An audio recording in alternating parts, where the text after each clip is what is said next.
Basement League Plus. Cobb and Dash on the mic, bringing heat every line. CT still chasing his very first ring. 14 years deep, still hasn't won a thing. Alex in the playoffs, can't get past the gate. Matt's got the trophies, his legacy's great. Dave and Matt voting down all the new rules. Dash runs the league like a king with no tools. Cobb to back, L's wearing that crown.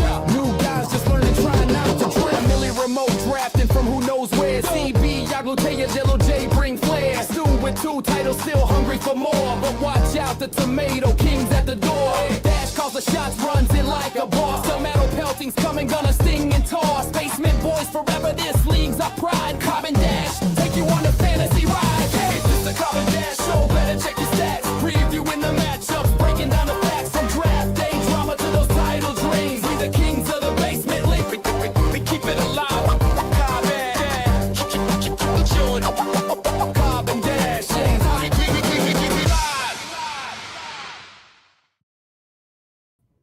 And hey, everybody, welcome to another episode of the Cobb and Dash Show. It's your Week 6 preview. I'm Marcus Dash. Right there is our guy, our co-host, Ryan Cobb. Cobb, how we doing, buddy? Doing well, man.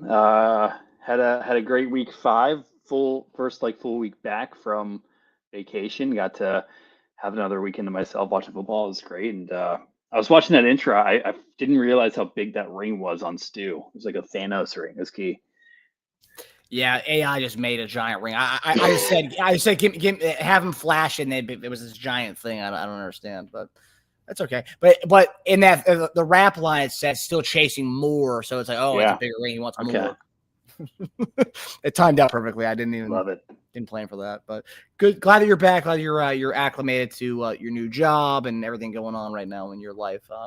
It's Saturday. If you guys want to head down to Burke Lake, 3 of the owners will be playing spike ball at Burke Lake Park this Saturday morning. Myself, Cobb, Yaglu, and David Byer, a friend of the league, will be at Burke Lake. So if you guys want to come, let us know, and maybe we'll save some seats for you guys. He's been dying to get in the league. He's been asking us about it a lot lately. I know he has, but yeah, he hasn't realized he needs to really prove himself in other ways. Yeah. And he comes to everything. I mean, he's going to the Haunted Forest thing. Alex, who is usually big on that, has been MIA, not responding back on that. Which is kind of surprising that he might not be out, might not be in for that this year, but that's okay. We're gonna have a good time with the other people who are going to that. So if you are interested in going to the Haunted Forest with the fellas, you can reach me 703-597-9712. We can hook you up with our time and details for next Saturday. But we gotta get into fantasy. There's a lot of stuff going on here brewing in the works. It's the last week to trade for picks. You can trade for future picks or trade picks within the league. But a couple more days before that. I think Sunday's the deadline, right? Right before the game starts. After the Monday game. After the Monday game. Okay, so you have till Monday night to get a deal done. I'm in talks with people, but as I mentioned in the group chat, stop lowballing me. Just because my team is probably not destined to go anywhere this year, I'm not going to trade Baker for cookies. Okay, I'm not doing it. Not trading for nickels, not trading for pennies, nothing. I want what I want for him. Otherwise, I'm gonna laugh and make fun of all those teams you're trapped or we're gonna tout and start these bum quarterbacks in the fantasy playoffs this year. I'm gonna laugh about it because right now people want to laugh at my quarterback situation. Alex called me out for it the other day. Alex, I didn't want to keep 2 quarterbacks. I just couldn't trade more draft picks, and I didn't have anybody on my team to keep. So I ended up keeping 2 quarterbacks, and right now they're the number 1 and 2 quarterbacks in the league as far as fantasy wise. So. What are we talking about here? I both my guys they weren't like bum quarterback keeps like Bo Nix. Sorry, Stu, but like I kept 2 of the creme de la creme quarterbacks in the league. 2 guys who are top 3 MVP voting right now as far as the prediction market. So don't dog the 2 quarterbacks I kept. Dog yourselves for not wanting to make a play at one of these quarterbacks. Just out of principle because you don't want to trade for my guy. That's okay. But nonetheless, Baker Mayfield is available at the right price. Not going to trade him for cookies or anything. So. God, what do you think about that? Yeah, I hate hearing that you're getting lowballed. I think 2 people came into the draft with a 2 QB keeper strategy. Only 1 came out with it looking like it was successful. Sorry, Stu, again. But yeah, you hate to see it. I've been trying to trade. I like seeing activity. I feel like there's usually a lot more activity around the pick trading deadline than there is this season. I've offered up 2nd round picks. I've offered up 3rd round picks, and no one's biting. everyone's in the like I'm gonna wait and see mode, which is unfortunate because in a week they're gonna be wishing that they had these picks, and it's also frustrating because I know that only one of the owners that potentially one of the owners I'm talking about is the only one that will benefit and win because only one person can win the league. So the other lead, 3 or 4 people I'm talking to saying that they're going to wait, they're going to end up being wrong, which are making the wrong move, which is unfortunate. But I'd love to see more activity, and hopefully we start to see that. So. Yeah, I don't want to name call, but I made a pretty good run through of the teams that are in the playoffs right now. We have a team starring Trevor Lawrence in the playoffs right now. We have a team starring Kyler Murray or Jackson Dart in the playoffs right now. We have a team. There was another bad quarterback because there's only Dak. It was only Dak and Josh Allen, and then there was 3 other people. So it was Lawrence, Jones, and Caleb. Yes, Daniel Jones, Caleb. I mean, I'm not. Those 2 are playing well, but I mean. Can't really trust either one of them right now. So far, they look good, but can't really trust them. But you definitely can't trust Trevor Lawrence or CJ Stroud, and you definitely can't trust that Lamar's even going to come back if his team's a 1-17 by the time he comes back. I don't. And I said it yesterday. A lot of fans, Ravens fans, don't want him to come back out there with the offensive line play the Ravens have. If he's not healthy, if he's barely healthy and their team's going nowhere, there's no reason for him to play Lamar and risk him getting hurt. God forbid he gets an Achilles injury when they're out of the playoff picture. They don't want to do that. So you have that situation. You have, it's just a lot of bad quarterback play in right now. And I think people are just, like you said, they think they can wait it out. It's like, guys, when you get to the playoffs, you need a quarterback who's going to score some points for you. That's okay. Don't do it. I want to laugh at some of these bum teams in the playoffs this year. So that's okay. So enjoy Trevor Lawrence, enjoy the AFC South quarterbacks, and enjoy Jackson Dart and Kyler Murray because that's really going to do well for you. Our guy Adam is on the chat. What's up, Adam? Is ZT dash debate happening? No, apparently ZT is ducking. That's the sources and rumors I'm getting that ZT is ducking the chat today.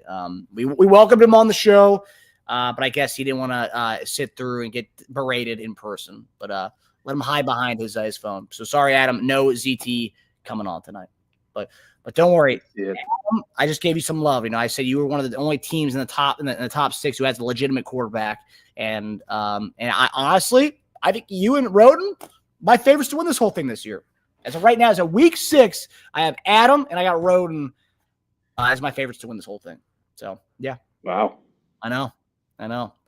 Adam, the 2 tight end set, pretty good. All right, now we're going to get to, we kind of just talked about the trade aspect of things. So, again, you have till Monday to get trades in for trading picks and future assets. After that, it's an only player-for-player trades until the deadline, which I think is in a couple of weeks. So we're going to go look at the Week 5 highlight. So a lot of things that happened this past week as far as the wins and losses. Cobb, what was your takeaway from Week 5? Yeah, there was a lot of interesting headlines from Week 5. I think my main takeaway was or highlight was the tie that we got in last place.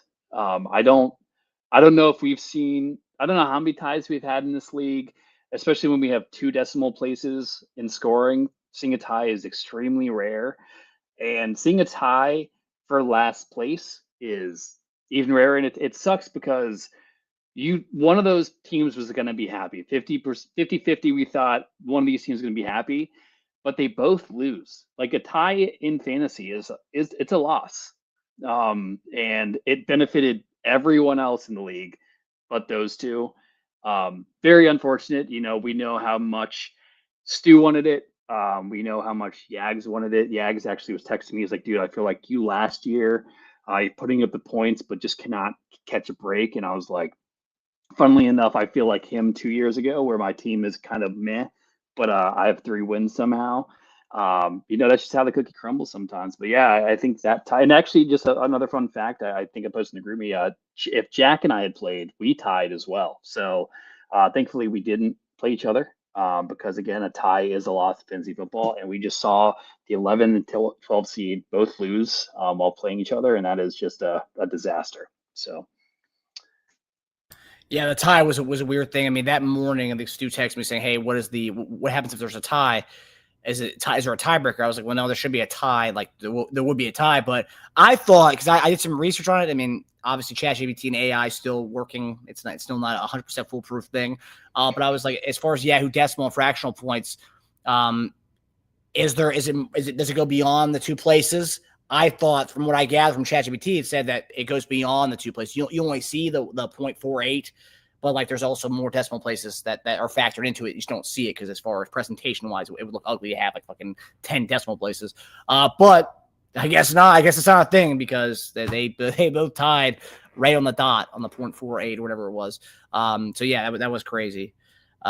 So my highlight here is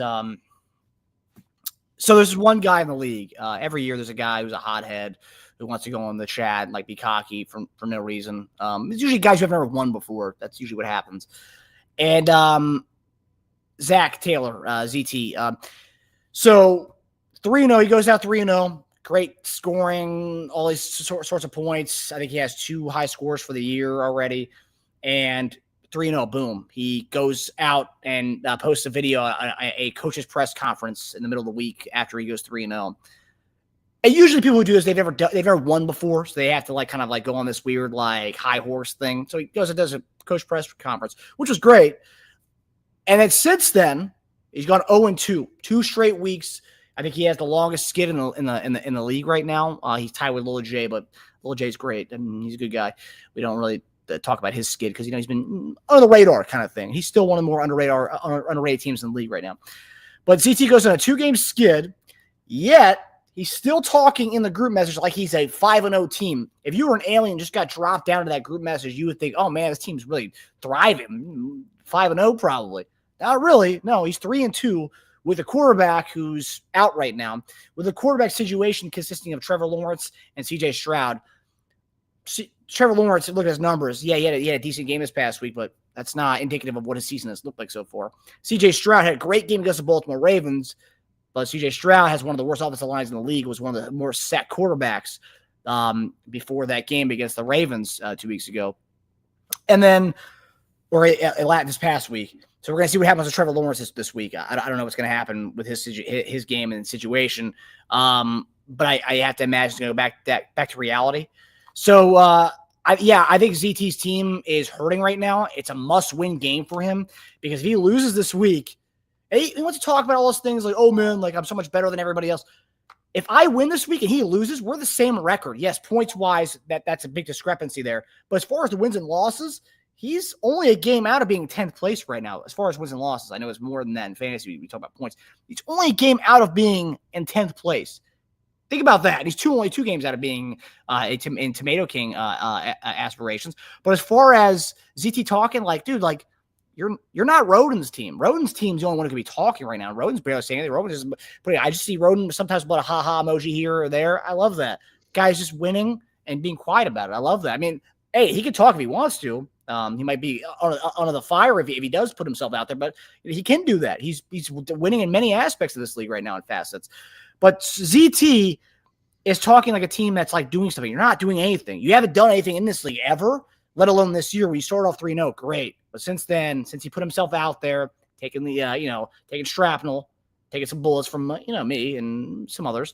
And I've had people come to me say, hey, man, like, take it easy on ZT. Like, he's never won before. Like, let him have his moment in the sun. It's like, nah, I'm not going to let him do that. But there's no moment in the sun right now. He's 3-2 in 2 straight losses and potentially playing Tage's team. And that's no team to sleep on. That's another team. If he loses this game, we have and that's the thing that a lot of people aren't talking about. Outside of Roden, everybody's within a game of each other. Everyone's either going to be 3-3 or 2-4 after this week. A lot of stuff going on in the league this year. And people aren't talking about the parity right now because everyone's very close. Points is its own thing, but as far as wins and losses, everyone's within from 2 to 10. Everyone's within a game of each other right now, which is pretty wild to see right now. It's pretty scary too because that means you're that close to the Tomato King and being Tomato Club. But right now, I think my highlight, the one I'm going to be looking at for the rest of the season, is ZT. Not because I want him to lose, and I do want him to lose, but for a guy who talked that much, your team's not really doing much. And I know your points are great, but it's fantasy, man. Shit happens, and you're seeing it right now. 2 straight weeks of losing, and I see this week. I see another loss coming in his belt, and I see I don't know if I'm going to win this week, but I would love to just to say, hey, well, what were you saying about my wins and losses? Because right now we're tied. So that's what I mean. Not that of course I want to win. I don't want to be a tomato king, but I'm not calling my shot against you, Cobb. However, if I do win, I would love to be able to look at ZT in the eye and say, yep, what's up? What's up now, buddy? Huh? So yeah, I think ZT's my week 5 highlight because for a guy who's spoken that much, you're not doing that. You're not that hot. So that's all I have to say. What do you think about ZT and his mouth? Yeah, I mean, I think it's pretty damning that he did have that press conference, that press release, and he's been 0-2 since. A lot of people liked it. They liked seeing the spunk come out of ZT, and then it's one of those things that unfortunately, time and time again, when he gets close to the sun, he kind of burns. And if what I'm hearing is true, and he's ducking the show right now, I was excited. I had an opportunity. I had a whole list of questions over here to rifle off and get answers to, like give him a platform to stand his ground because he's been trying to group me. It's been okay, but he's been taking a lot of bait. He's been taking a lot of heat, but he welcomes it. And when you do the video again, everyone liked it. You go 0-2 since then. It's not a great look. And the one thing with ZT that's always I root for him. I think he puts together teams that I'm like, okay, like this is a good team, but what he does time and time again is he doesn't really make that next step. When you saw Stu last year, he had a great team, but he knew that there were some positional players that could be better. He could have more solid, and he packaged his players. He made big moves to solidify his lineup, and that's just something that we do not see ZT do. But that's something that we see champions in this league. That's what they do. That's differences. I think we could probably go back and see a lot of champs that have made a big move in the season and went away from their original team. ZT does not like leaving his original team. And I think that's been holding him back a little bit. But yeah, I think it's a fair highlight. It's a bit of arrogance, I would say. That's something I would say, like, there's two different things. I put you in two different categories. One is a good drafter, and one is a good manager. ZT, I'll give him credit. He's a good drafter.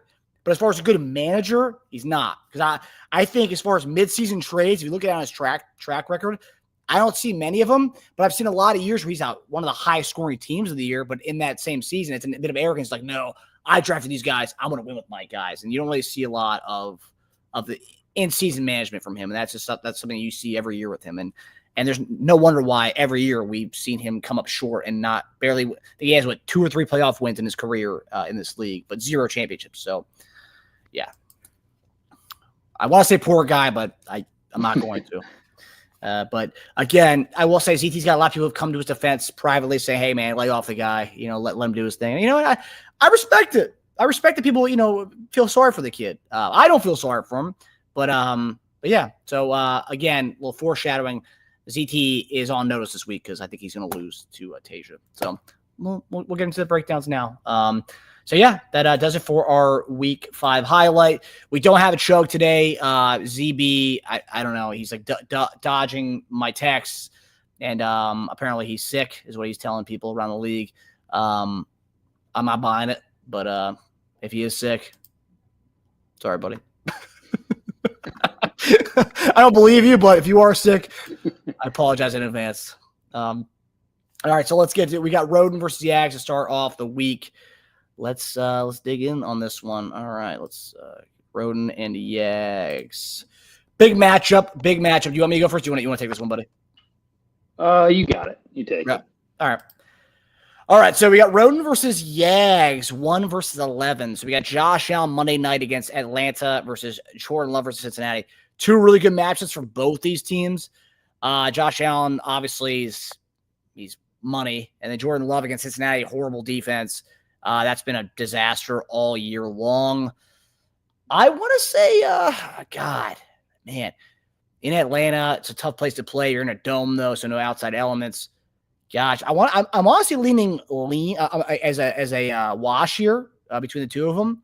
I'm probably gonna go. I'll probably go Josh Allen. It's a safer play. I'll go Josh Allen against Atlanta.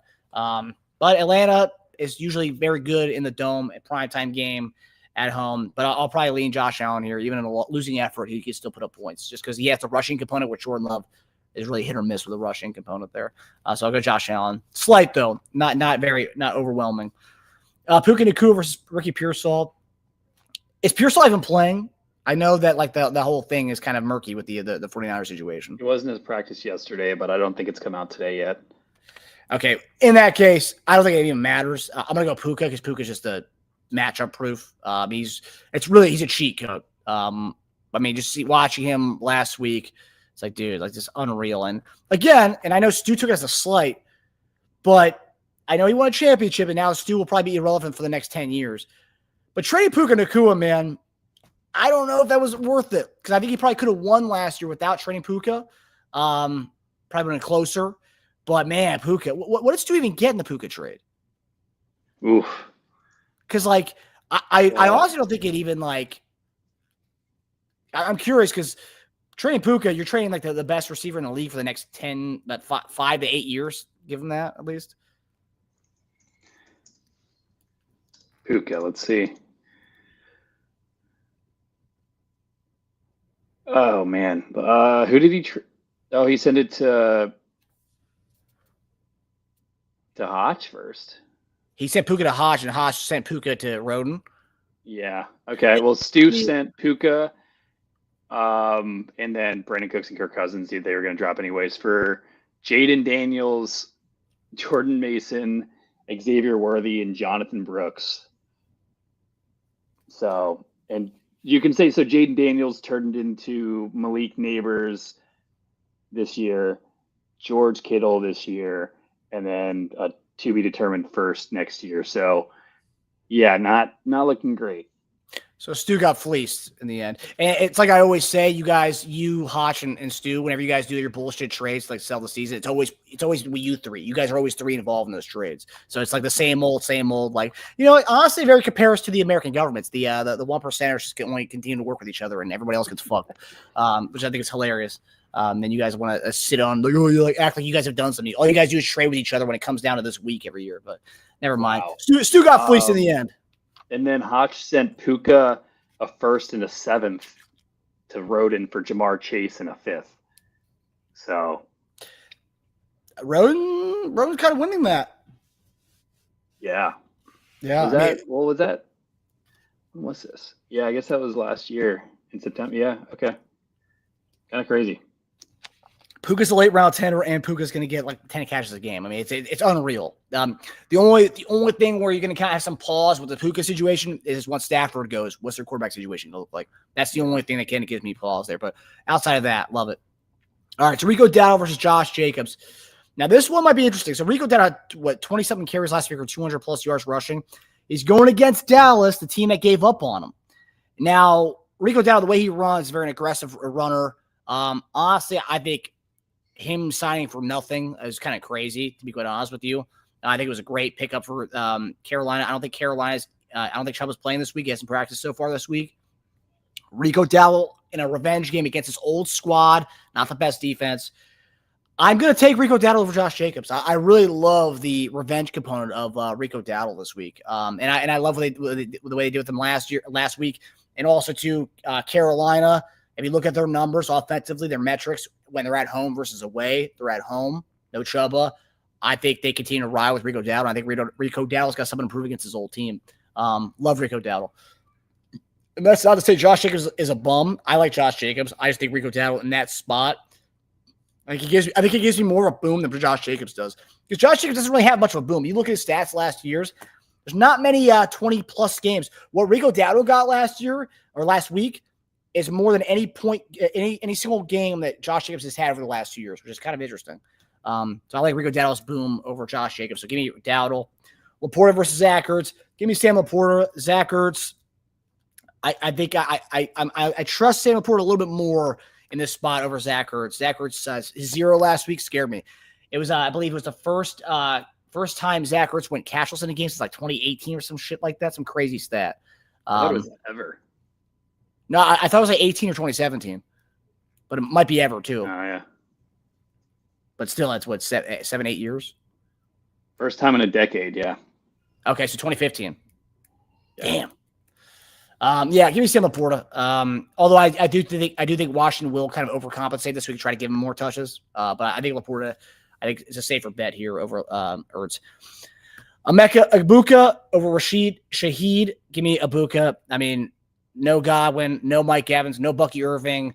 It's Egbuka and a bunch of everybody else. And Baker and him have a really good rapport. I'm taking Egbuka all day long. And honestly, I don't know what Rowan's going to do this third keeper next year.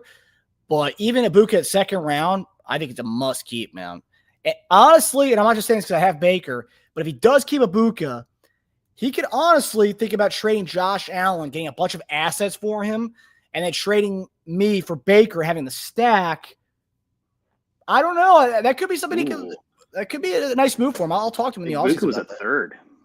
Was he really? Late third. Second to last pick in the third. Wow. There's some bad names that went above him. Who went above him? So right before him, you took Calvin Ridley. Right before that, there was George Pickens. Alex going to hit there. Yags took DJ Moore. Roden took Jameson Williams. Adam took Dak Prescott. Tasia took Pacheco. Tasia took James Conner. And I had taken Breece Hall. I took Ridley before Egbuka went. Yeah. You know the sad part is, man. I was just trying to go for just a guy who's going to give me solid points. Yeah. I even before the draft, I told Tasia, I really want Egbuka. I think I probably get him around. I probably get him late in this draft. Maybe Tasia goes, no way. And then when the draft came and I went Ridley before that pick, Tasia goes, you're going to pick your boy. And I was like, nah, man. Damn. That hurts. Oh, it's terrible. But yeah, give me Egbuka, and I think he has his third keeper. But again, if I'm Roden, potentially trade Josh Allen for a bunch of assets, trade for Baker for nothing, and then keep Baker Egbuka as a stack combo next year. That's something. I mean, you could definitely think about doing that. I don't know. We'll talk about it in the offseason. You definitely think about it. Because you'll get a lot of trades you'll get a lot of assets for Josh Allen. Someone will do that. Yeah. So give me that. Deebo Samuel, Chris Godwin. Godwin's probably not playing, so Deebo Samuel. T. Higgins over Michael Pittman. Michael Pittman over T. Higgins. Michael Pittman's been one of the best draft picks of the year where he got him. That's a potential keeper for him in the offseason. So love Michael Pittman. That was another guy. If I had early draft picks, I remember seeing him fall. I'm like, dude, I'll take him, but I didn't have draft picks in the rounds where he went. So yeah, all that to say, Roden wins in a big spot here. I was really hoping Yagu would win at some point, but Dave's my guy, man. Dave's been my guy for a long time now, and I'm really happy that he's coming alive here. I really like what he did. So yeah, give me my guy, Big Dave. Yeah, I think we're pretty much in alignment. I get the Dowdle over Jacobs, but I do think Green Bay is going to handle Cincinnati pretty well. That's why I don't really I like Jordan Love, but I don't think his ceiling is quite there, and I think they're just going to be able to manage it and just hand it off to Jacobs a bunch of times. But yeah, it's kind of speaks to Roden's management. We talked about an owner that isn't doing the best management. Really kind of leans on the drafted picks, and Roden goes out there. He consistently, we see him make pretty big moves, and then. Chuba was a guy that I think a lot of people were scratching heads on if he was actually going to be for real. Roden believed on him. He looked great, and then was able to still get Dowdle. And what did he even get Dowdle for? I don't know if I can see that on the phone, but because I think he picked him up pretty well for not too much fab, if it was any fab. So great management over there by Roden. But yeah, I have Roden here pretty easily. Again, Godwin will not play. I guess Yags could put in a Demon or a Metcalf. And unfortunately, Yags really needed that win last week, and it's just not looking great for him this week. Even though I do like his team overall, and it pains me to see him like this. So I'm going to go ahead and take Roden here, 135 to 117. Yeah, I didn't get a prediction, but yeah, 135 to 117. Yeah, I could definitely see that. I see blowout written all over that. And Jack says, "Damn, right after the pick I traded to Tasia, the Egbuka went." I'm very upset, man. That the fact that he went in the third round, God, dude. Yeah. That was the guy. I remember sitting there. There was two names I had circled that I was hoping would drop to me. It was Ibuka and Adunze, and both of them got taken. Ibuka little before, and then CT snatched Adunze right before, and then I went Matthew Golden. And that hasn't really panned out. So I do think he might have a blow up week at some point. They have too many injuries Yeah. in that receiver room. Yeah, you know what? Now that I'm thinking about it, where that pick was, I already have Baker. I already have Bucky at that point, right? This is only my second pick of the draft. Yeah. I wasn't going to have 3 Buccaneers All in. of a team of 5 people at that point. So, And I think Evans was still pretty healthy, and Godwin like was on the radar. So God. See, I mean, that's just like I think there is sometimes, and it pays off. And you see people, like ZB, like literally, it's just because it's on the screen. He took Travion Henderson high in the second round. Like that's where rookies pan out. Sometimes they do that. So unreal, dude. And that's the thing. Like I was really high on Ibuka, but I'm not usually high on rookies. And like that's also that played a factor too. But the Buccaneer having 3 Buccaneers of my only having like a couple picks, I was like, dude, I can't have 3 guys in a bye week, But yeah, that's why you don't really look at the bye week stuff. That's another reason why you don't do that. God. Oh man. Well. It made up for his first round. Broden took T. Higgins as his first round pick. Yeah.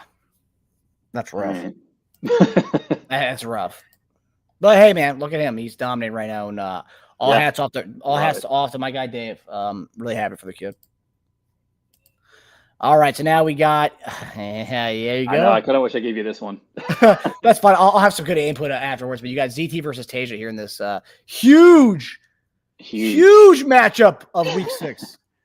You sit up straight for this one because, unfortunately, we have a pretty gross start with a Goff versus Lawrence kicking this huge matchup off. I think ZT is pretty adamant that his team will survive until Lamar's back. It sounds like Lamar is coming back in 2 weeks, which is unfortunate. I have Lamar in another league, and that kind of sucks, but I have decent backup options, thankfully. Trevor Lawrence, I know he had a decent game against KC, but he does not look good. He looks so average. His floor is very low, and I just trust Goff way more. And again, if Lawrence was able to hang what he did up on Casey, I trust Goff in that offense more. So I'm gonna give Goff the edge there. I don't think T-Law looks good at all, and unfortunately, I think that's hopefully. Well, I don't know. I know ZT knows this, but I think that's a pretty big gap right now as Lamar is resting, and he has to lean on him and Stroud. So out the gate, have Tasia with that one there. Sutton versus McMillan. McMillan's been fine. I think everyone's hoping that he's going to get a touchdown at some point. Like he's had a lot of targets, but yeah, the most he's had in a week has been 12. Sutton going against the Jets, probably getting Sauce Gardner. I think he locked down Pickens for the most part, other than the touchdown last week. But I think his floor is higher. I think I'm going to lean Sutton there. I mean, I don't know. It's going against Dallas. Their defense has been weak. But we did just, you called the Rico Dowdle revenge game.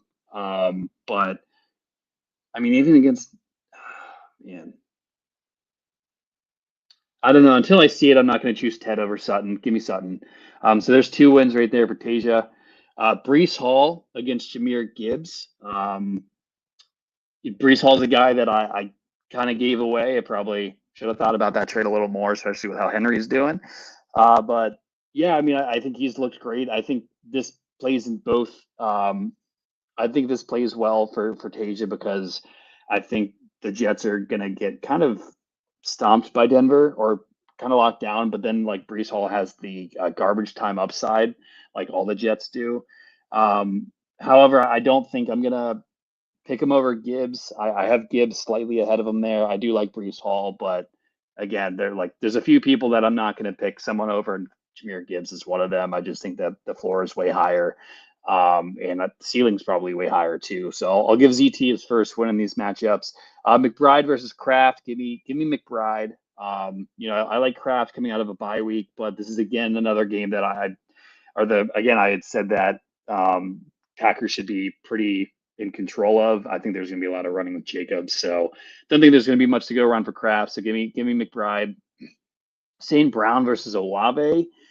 I mean, Olave is a guy that ZT traded away and sneakily has been putting up a pretty good stat line. I'm pretty comparable to his second round pick in Tet.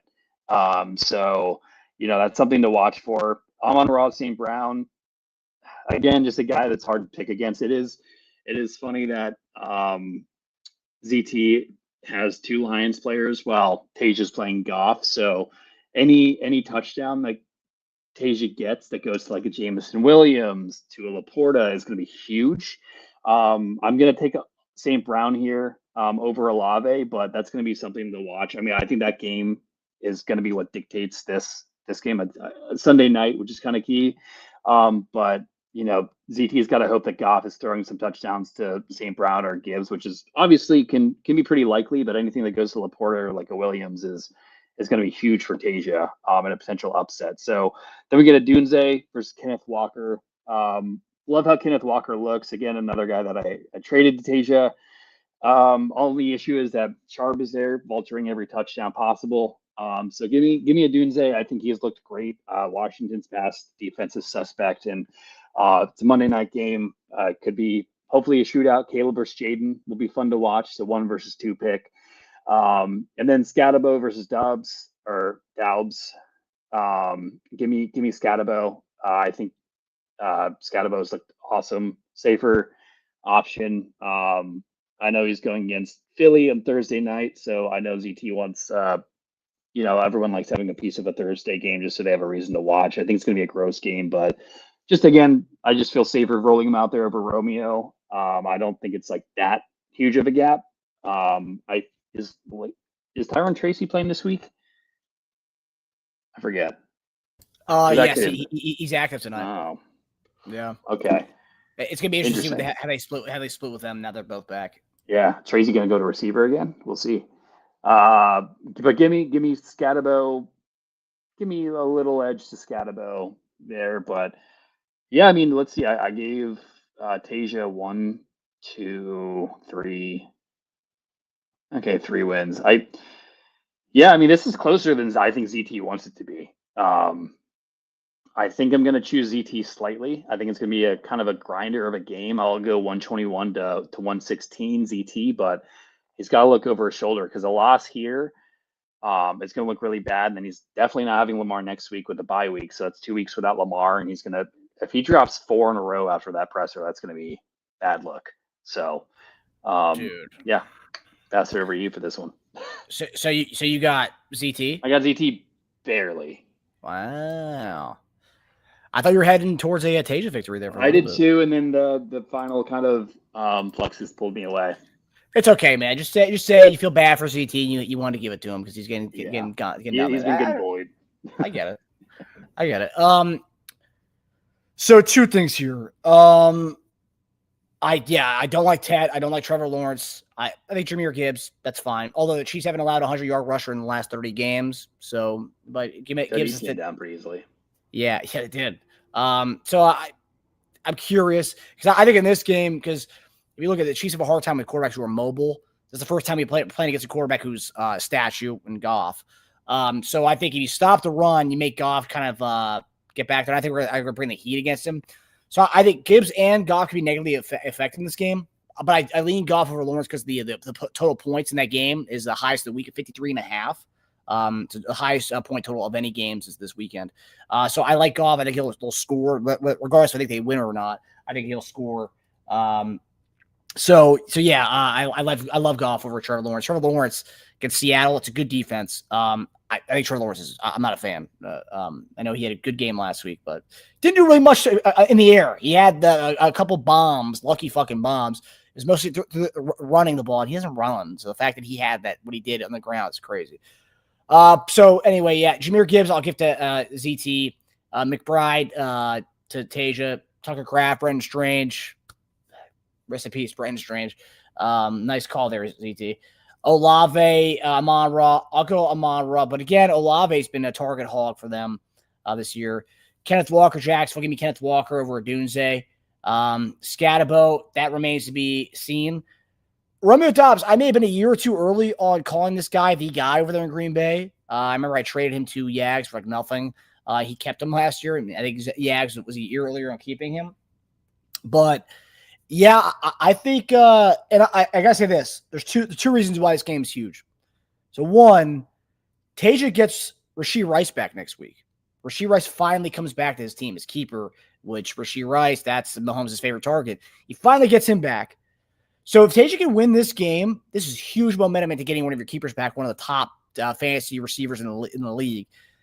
And if ZT loses on top of Tasia winning, that's a guy who's plummeting, going 3 straight losses, and then Tasia winning with getting that momentum, having this guy come back. So it's a big game in many respects here with these two. I think Tasia wins. I think Sutton against the Jets is huge. I think Goff over Lawrence is huge. I think even Breece Hall against Denver and Jahmyr Gibbs in Kansas City. I think Breece Hall may lose that head-to-head between Gibbs and him, but I think it's not going to be by much. McBride's that number 1 receiver over there in Arizona. And then Scatterbo's a bum. I think that's kind of done tonight. I think 50 yards rushing, and that's it for him tonight. But yeah, I like what I see in Taja's team. And and also too, I don't know if Amon Ra practiced today, but he was in DMP yesterday. Return to practice today. Okay. All right. There you go. So at least he has that going for him. Yeah, I like Tasia here, and I don't think it's particularly going to be close. I think Tasia wins this one. I think there's a big statement game for Tasia saying, hey, like, I'm still here, and Rashee Rice is coming back. So I like Tasia here. And what's the projection they have for this game? 110 and 117. Yeah, I like Tasia here, the big head mode. I think Dobbs gets him a touchdown. I think Kenneth Walker's a decent game. I think all the guys that you were kind of questioning, I think they have decent games this week. And I think tonight begins the downfall of ZT when Scatterbo kind of comes up with the dud here this week. So give me a ZT in a loss. Give me Tasia with a win. I'll take 132 to 110. So Tasia wins handily, big time. Pretty good. I love that. That'd be fantastic. I think the league needs it. And then what's going to happen when ZT loses? He'll just post a screenshot of his week 2 game against me. And then like, yeah, it doesn't matter because I won week 2. Well, congratulations, buddy. You won week 2. Who gives a fuck? God, that's it. Spoken like a true loser, man. I didn't know ZT had like that loser like gene in him, but he really has that loser gene in him. It's pretty sad to see, honestly. See it. Yeah. All right, so now we got Alex versus ZB. I call this the battle of the low ballers between Alex and ZB. 2 guys who want to trade me 0 for Baker Mayfield. What do you want for Baker? I don't want to trade any future assets, but I'll trade you this guy who's going to be a number 2 receiver in a week. Oh, okay, no. And then the other guy, I'll trade you a pick, but it's not going to be any pick that's worth anything. Okay, no, like, sorry. And I'm sorry I'm outing you guys, but great job. I mean, this is what happens. When you're a bad trader, you get outed. And I'm going to out you right now. And it's ironic that both these guys are playing, and ironic that we had 2 horrible quarterback situations going into this matchup. So let's begin here. Justin Herbert against Miami, Kyler Murray against Indianapolis. What is Kyler Murray's status? Is he going to play this week? I think it's in question. I think it's up in the air. I don't even know if he's going to play. Wow. And this is really bad for Z today. He did, or he was at practice? He did. He missed it. Oh, wow. And I'll say this too. So with ZB is specifically interesting because his other quarterback on his roster is Jackson Dart, who's playing tonight. He's not going to play Jackson Dart in that game. He's going to wait to see what Kyler Murray's status is. So if ZB wants to slam his balls on the table, you make that trade for Baker Mayfield before this game this weekend and set Alex straight. That's because Alex is trying to get Baker Mayfield as well. Isn't like his quarterback situation either. So ZB, man, if you're watching and if you're sick at home eating soup, oatmeal, give me a call and give me what I want for Baker Mayfield. All right. I'm not asking for a lot. All right. That's all. But with this, I'm going to go wash here. Both bad quarterback situations, wash. And I think Miami actually wins that game against the Chargers. So that team's in decimation mode. The entire O-line's hurt. It's bad. A lot of things bad. They don't even know who the running back's going to be. Hassan Haskins, some bum. It's over for the Chargers. That we're going to start to see their demise.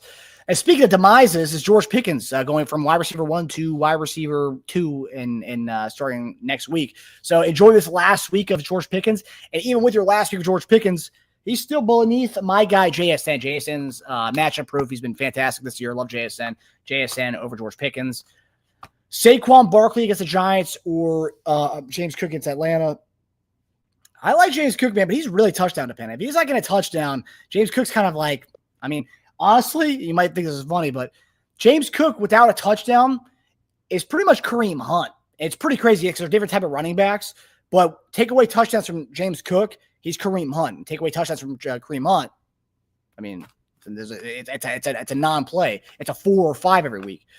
I like Saquon Barkley. Giants have a really bad run defense. Every week, a running back is doing numbers against them, so I like Saquon. Darren Waller has been a huge sensation for Alex, and I believe, I could be wrong about this, but I believe Darren Waller was a keeper of Alex's during the Raiders days. So it's funny that Alex has him now, saving his tight end situation for the year. Njoku and Fannin both had a lot of targets from Gabriel last week, so I think that's funny. But I like Darren Waller. I think he's key. I think he's very touchdown dependent as well. But I like Darren Waller stealing over Njoku. Njoku's fighting for reps and targets against another tight end. So Jonathan Taylor versus Kamara. Jonathan Taylor. Kamara last week was out snapped and out carried by Kendre Miller last week, which is very interesting and also not a good development for ZB. ZB. The more I look at this, I think I might have to go back to my Tomato King rankings. I don't like ZB's team at all. So yeah, give me Jonathan Taylor, who's been awesome this year. Javonte Williams, another guy's been awesome this year against Devontae Adams, who's been awesome this year as well. Man, give me Devontae Adams. Javonte Williams going against a sneaky Carolina run D. Sneaky Carolina run D dominated Devon Achane last week. Achane did nothing against them. So give me Devontae Adams. Marvin Harrison Jr., Zay Flowers. God, man. If Kyler Murray doesn't play, and this matchup is terrible for ZB because Kyler Murray, if he's going to have a good game, Marvin Harrison will be involved in this game, and that's going to negate anything Kyler Murray does. MHJ, Zay Flowers, and MHJ is going to be entirely dependent on his quarterback play. And who is their backup quarterback? Is it Clayton Thune still? No, I think it's Brissett. Honestly, that might be a good thing for MHJ, honestly. Zay Flowers, what's his name was throwing to him a lot last week, Cooper. Fuck. Well, they're using what's his name now? Is Huntley the quarterback? Huntley? Is it Huntley? Snoop Huntley? Snoop, yeah. I think it is Snoop Huntley. I mean, okay, so in that case, I'm going MHJ. Snoop Huntley, I can't trust Snoop Huntley, man. I know he was a Pro Bowler a couple years ago, though, which is interesting when he took over for Lamar. Anyway, yeah, so I think it's pretty easy here. I think ZB, the battle for the Bakers squad here, the matchup, I'm going to go Alex here. I think it's a domination. I think ZB will be in. I'm calling it now. If ZB doesn't make a trade for Baker Mayfield, ZB will be in my bottom 4 next week. So give me Alex in this matchup in a blowout. So, yeah, let's call it 150 to let's call it Alex doesn't have a quarterback either. Let's call it 130 to 105. ZB might be in play for another chug sesh. Key. Okay, maybe it is Cooper Rush because I'm not seeing any news about the Huntley stuff, and I don't know why I was thinking that he was starting there. Yeah, I like MSJ regardless of Cooper Rush or Huntley's playing because I like MSJ because it'll take away from Murray if Murray does play, and if Brissett plays, I think that actually makes Marvin Harrison Jr. more playable. Yeah, I agree there. Who'd you have winning? Alex in a blowout, and ZB, if he doesn't trade for Baker, probably in the Tomato King next week, and also Chugga for 2 weeks in a row. Yeah, I have JSN over Pickens. I had Njoku over Waller. I don't know. I think it'll be similar to what we saw, and I don't think Pittsburgh's good against tight end. And then I had Adams over Javonte, like you said. Achane, I still got he had a decent fantasy week, but I think he rushed 10 times for 20 yards or something like that. And that's going to be Javonte. He's not going to be getting a lot of catches on the side. So, yeah, I mean, I have Alex here as well. I think the QB play is going to be the biggest difference here. Herbert against an injured Murray and whatever other option ZB would even consider. Yeah, Jackson Dart. He'd have to decide that tonight. Or Darnold. Well, Darnold's kind of key. He's going back to his roots from last year. But regardless, I have Alex here as well. Maybe not so much a blowout, but I'll do a 125 to 113. So kind of a 12 points. I wouldn't consider that a blowout. Potential Chuggaruski for old ZB again? Yeah, if he can't figure out the QB situation, I think so. Yeah, I think so too. I love that these guys are playing against each other. The low baller matchup of the week. God, I'm so tired of low ballers, man. I can tell. All right, so our next matchup is little A Millie versus Lil J. The best nicknames in the league. A Millie versus Lil J, man.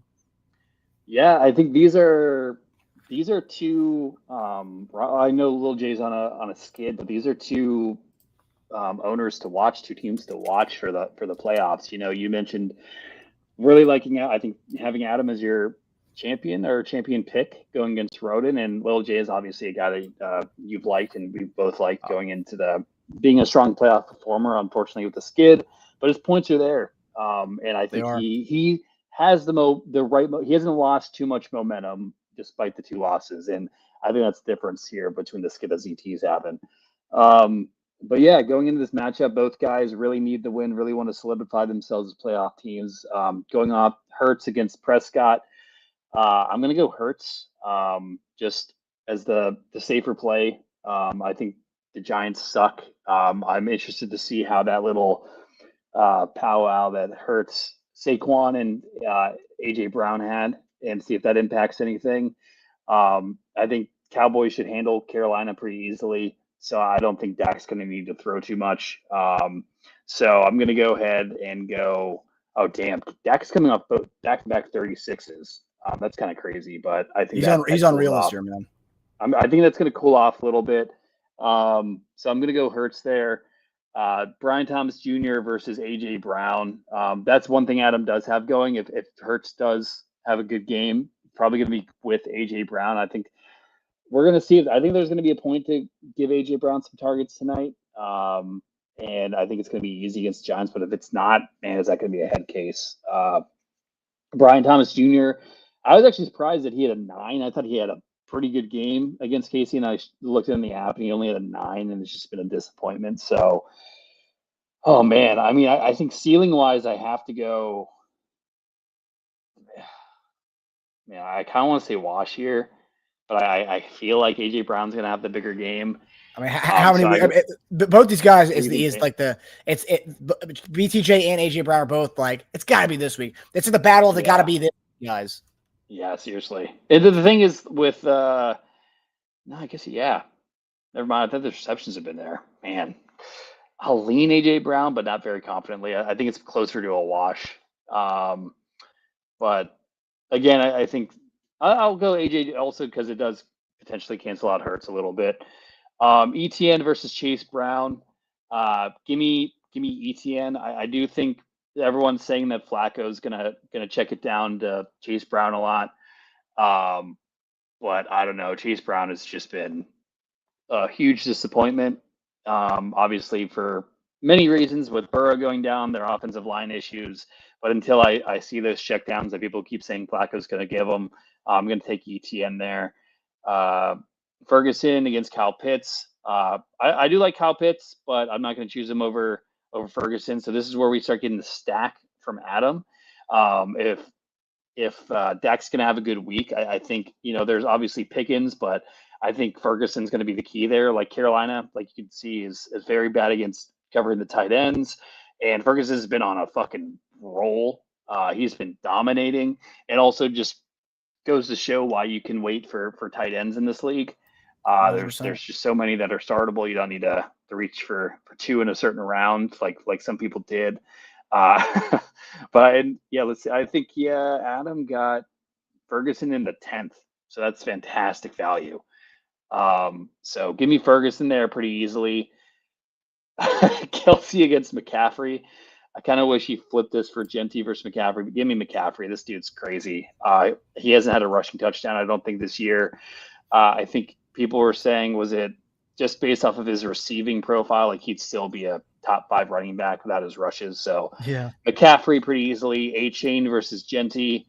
Give me A-Chain there. Really? I think so. I mean, outside of the 1 week with Genty, Tennessee's rush defense isn't great. Michael Carter just went off against them. The Miami run blocking is horrible, man. It's one of the worst in the league. The run blocking is awful. I mean, look at his last. Yeah, but he still gets the passing work. Like he's still basically a receiver. He hasn't gotten under a 15 all season. So it's true. Give me give me A-Chain there, but I do like Genty this week against Tennessee. Michael Carter did just tear him up, so we could see more of that. But A-Chain's just a safer player. Man, Ja'Cory Krosky-Merritt dominated me in another league. We'll see if he can do it again. Well, I mean, I guess they have to run the hot hand. He had a 25. Chicago's run defense is pretty trash. But I'm going to go Drake London. I'm a Drake London guy. And I think, especially with what Diggs just did to Buffalo, I think Drake London's a great receiver. I don't, obviously, QB wise, I think Drake May is better than Penix. But I'm going to go Drake London there. But again, I could see either way. But I think what does it is the A-Chain and McCaffrey here for Lil J. I think he stops his skid. I do like Adams' team, but unfortunately, he's facing a Lil J team that I think is due for a rebound. And I'm going to take him. Let's go. I think it's going to be a pretty good game. I think it's going to be let's go. I like the 128 projection for Lil J. I'll do 128 to 123. I think it's going to be kind of close. This is probably one of my favorite games of the week, honestly. Yeah. The Tasia ZT one's probably number one. This is probably number two, I would say, as far as matchups of the week. I mean, I'm going to say this right now. These are two teams I have in the playoffs. These are two of my favorite teams in the league, just looking at them. Very different, like roster construction-wise, built. I mean, the way Adams kind of running the table right now with missing on the Chase Brown keep so far. And now he says in the comment here that Joe Flacco is going to take his team to the promised land. So it could open up things for Chase Brown having Flacco in there, like maybe some key checkdowns, just open up the offense a little bit more because he will be throwing them deep to Jamar Chase. So maybe it might open up some stuff for Chase Brown. We'll see. I think it definitely could be an upgrade over Browning. So I do like that. But yeah, I love what Adam has done. I know people are making fun of the two tight end set. And I think I might have like I didn't dog because I've been a proponent of the tight end set back in the day. But you know, Ferguson's been great. Kelsey is solid flex material. And if you can do what he did in this one, and like you said, what he did with Ferguson was great in the sense that like he got him late, but he also was one of those guys you talk about drafting a tight end early. He did draft Kelsey early, but again, he's making the most of having Kelsey and Ferguson and having his two tight end sets. And I mean, the way Ferguson's playing, he's playing like a top one. Is he number one tight end right now? I think so. So, I mean, there you go. And then you have Kelsey, who's like a great flex. So, honestly, I love what Adam's done here. I think Dak Prescott, I talked about Mahomes and Baker and Josh Allen. Dak Prescott's also top 5 MVP odds right now. So, Dak and Ferguson, that stack, man, the stack Prescott's really coming to play this season for him. And I love talking about a guy who's had, who's gone to town for his team and with every year. Adam's also done that too with his team. And I love seeing a guy go in it with his team, put his balls on the table and be like, you know what? I'm a Cowboy guy. And I'm going in with it. Why do you have that face right now? Why do you have a shock face? I'm looking at the top tight ends of the year. Who do you think the top 5 are? Points, just off of fan points for number 1, Ferguson. Number 1's Ferguson. Number 2, Warren. No, Warren is number 3. Okay. Number 2 is per game top. Is total points or per game? Total points. Okay. I can do per game if you want. Number 2 is McBride. No, McBride's number 4. Wow. Okay. Number 2, Hunter Henry. That's number 5. Okay, so I'm missing number 2 and 3. You're missing number 2. You have the others. Is it? You had Ferguson 1, Tyler Warren 3, Trey McBride 4, Hunter Henry 5, Kelsey 6. So okay, so he's got 2 of the top 6. Number 2 is it's not the God, is it? No, it's not the God. Who is 2? Kincaid. Wow, under the radar. He went late too. Yeah, and the difference between tight end 1 and tight end 2 is 20 points. Whereas the difference between, tight end 2 and tight end 5 is 6 points. So Ferguson has a stranglehold on that. I mean, Dak loves him, man. I mean, that's the thing. Dak's always loved his tight end. His tight ends that he has every year never stay healthy. I mean, the Blake Jarwins of yesteryear, Dalton Schultz. Love that. I like both these teams a lot. Like I said, I think both these teams are going to be playoff teams. I know he drafted Krosky-Merritt kind of early, and it didn't pan out in the first few weeks of the season, but it looks like they are going to him, and he's the guy now. So I do love that for Lil J. Lil J's going to have some problems when it comes to the offseason as far as who's going to keep, because he's got a lot of guys he could potentially keep. And it seems like he'll probably go McCaffrey, Achane, and Merritt if I was him. And Etienne late too, and we'll see what Etienne goes, because he's a free agent in the offseason. We'll see where he goes. Going to be interesting. Lil J's got some future problems on his hands, but good problems to have, not bad problems. Yeah. I'm probably going to go. God, man, I maybe I'm a huge quarterback guy.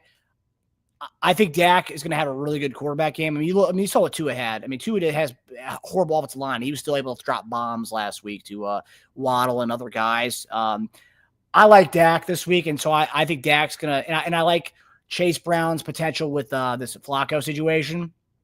I think it's going to be a shootout. I think it's the highest point matchup of the week between the two teams. I think Adam wins 147-140. I think it's a really close, high scoring matchup. So give me Adam in a shootout. All right. So key matchup. That's one of my favorite matchups of the week, honestly. All right, we got Hotch versus Big Boy Stu. Sorry, I didn't. Let me go to Hotch Stu. So this is an interesting matchup. Stu can thank Hotch as part of the reason why he won last year. It's like kind of the same thing every year. Hotch, Stu, and Cobbs trade with each other when it comes down to that. Adam might be the most low I got on BL Plus. No, that's not true. I've always been an 8 milli guy. What are you talking about? Come on.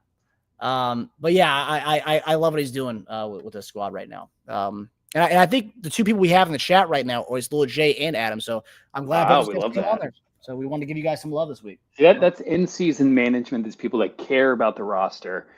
They don't just stop at the draft like others. So, a lot of this is starting to make sense to me. Oh, 100%. The in-season management always matters. And Adam, give the guy credit. He didn't come to the draft 2 years in a row. He didn't come to the draft, but he also promises he will be here next year, and he's got to be, because it's that with tomato throws. No one's going to miss a tomato toss, especially for the inaugural year of it. But I will say this. For a guy who was in the draft, the whole laptop thing didn't work out. He couldn't do a remote, so he's on the phone the entire time. It takes a lot of balls, and it takes a lot of patience to do that. So I do give him credit for that.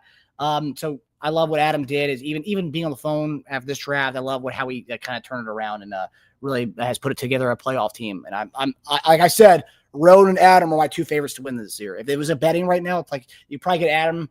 Last week he could have made a good price, like plus 700. Right now it's like plus 350 for Adam to win the whole thing.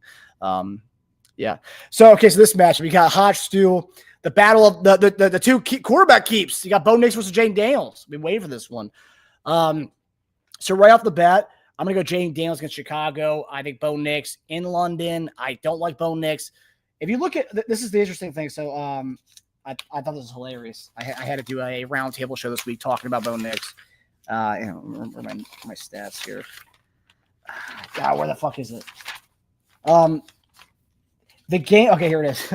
So Bo Nix, just to put it this way, I think Bo Nix is the most overrated, maybe overhyped quarterback in the league right now. I think people are loving him for no reason at all.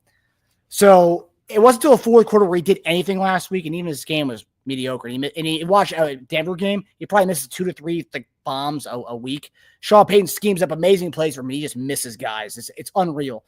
So this is last week. This is their play-by-play, series by series, going into the fourth quarter last week. So this is Denver Broncos against the Eagles.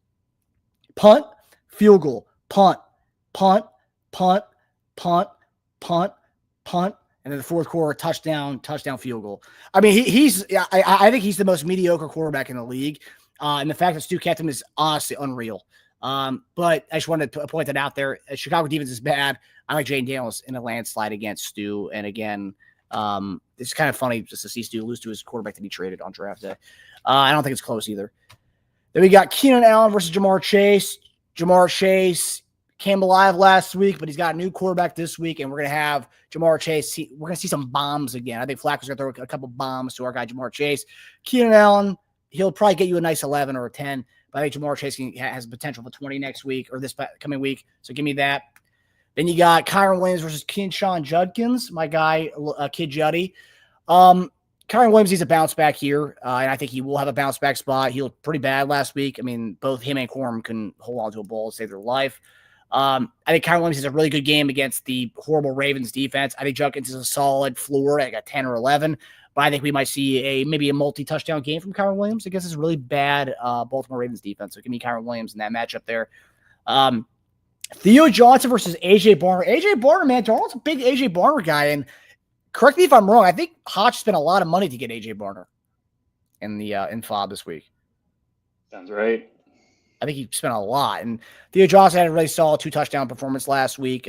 Eagles, they're pretty decent at covering tight ends. But Theo Johnson, Jackson Dart, rookie quarterback, loves his tight ends. I think Theo Johnson's a better game than A.J. Barner. I can trust Theo Johnson slightly more than A.J. Barner. Let's see, A.J. Barner. Do you not spend it all on him? No, I don't think so. Wow, Hodge with a little steal. Are you thinking of Dynasty? I think he went for a lot in Dynasty. Okay, that's probably what it was then. Yeah. Yeah. All right, so Jacoby Myers against Quentin Johnson. I think it's about time we sell on QJ. I think it's time to sell on QJ. What did he get last week? Got a 5. Okay, that's right on par. He's got dealing with a hamstring injury. Did he practice today? I haven't seen it yet, but he was limited yesterday. Okay. I think it's time to sell on QJ. I think it's time to. And I think that Jacoby Myers is a solid floor. I know he's the last few weeks not been good, but Tennessee's not a good defense. I think we'll see a solid 11 for Jacoby Myers. And I think QJ might not even play, but I think it's time to sell your stock on QJ. If I'm Hodge, you should have just traded him 2 weeks ago after his one of his 20-point games. I don't think he's going to last, and it's not going to last. And then you got Stephon Diggs versus Rachaad White. Stephon Diggs can continue what he did last week. Can he? Because I think it might be time. Rachaad White's also getting the totes, getting the touches. Some people in our chat thought Sean Tucker was going to be somebody, and we know that has not been the case. So I'll probably go Rachaad White just based on the touches that he'll get. A lot of checkdowns. Receivers won't be there for Tampa, so you see a lot of checkdowns for Rachaad White. I do think Stephon Diggs is key, but give me Rachaad White just based on touches solely on that. And then DeAndre Swift versus Devontae Smith. Give me DeAndre Swift. I can't trust any Eagles pass catcher, even against the Giants. I'm not trusting the Eagles pass catchers at all. I just can't do it. I'll go DeAndre Swift. So all that to say, I think it looks like Hodge wins this one. In a close one, I would say closer than we think, to be quite honest with you. But give me Hodge in what do we got here? What do they have? 126. Okay. I'll say right around there. Give me 130 to 115. Hodge. I like that. I think this is definitely closer than I expected. You know, Hodge is having some issues with Hampton on IR. Chase, we'll see. Flacco, I think, looked terrible in Cleveland. I don't think he's going to look any better in Cincinnati. We'll see. Like, the ceiling is there for Chase, but the floor is just terrible. So yeah, I don't know. I think this is a very interesting matchup. I think Stu is not lucking out. He drafted these guys. Diggs looked incredible last week. We were talking on the side. Diggs was a guy that all throughout camp, you couldn't stop hearing that he looked like the best receiver by far. Like no other receiver touched him. And then started the season so slow. I thought that was just all hype. Booty had been coming out. And then he went quiet, and yeah, Diggs has been killing it. So, unfortunately, Hodge has the right handcuff at the right time against you. So I do have Hodge here. I think it's going to be an interesting one. I don't think it's going to be a blowout. I don't think that's going to be as high as scoring. I also just saw that Deebo Samuel didn't practice today. Yeah, he did it last week too. Yeah. But let me take Hodge here. I'll do a 124 to like a 117 here for Hodge. Whoa. All right, so we're both on low projections. I may need to up them. Yeah, you and I are like totally two ends of a spectrum here. I always go like overboard with my projections, and you're like very like you kind of keep it like reasonable.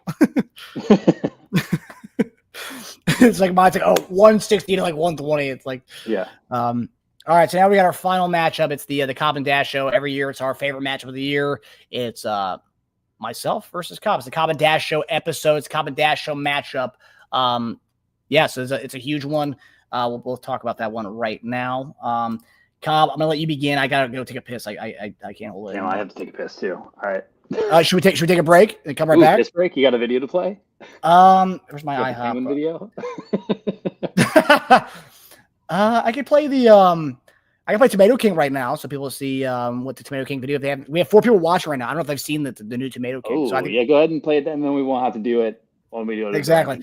So we'll do Tomato Kings after this matchup. But Cobb and I are going to take a little piss break because we are both drinking a lot of fluids. So here is the Tomato King rankings video. We're going to do that after we do our matchup. But this is the Tomato King video. I'm gonna keep on winning, so I won't be in the tomato club. Don't wanna wear that crown and get pelted with that farmer's love. Back to back like Cobb. Oh no, back to back like Cobb. Oh no, now that just ain't my fate. I'm gonna keep on winning, so I won't be in the tomato club. I'll dodge those red tomatoes if I just keep my place. When the final week comes and the shame bells ring, back to back like Cobb. Oh no, back to back like Cobb. Oh no, now that just ain't my fate. I'm gonna keep on winning, so I won't be in the tomato club.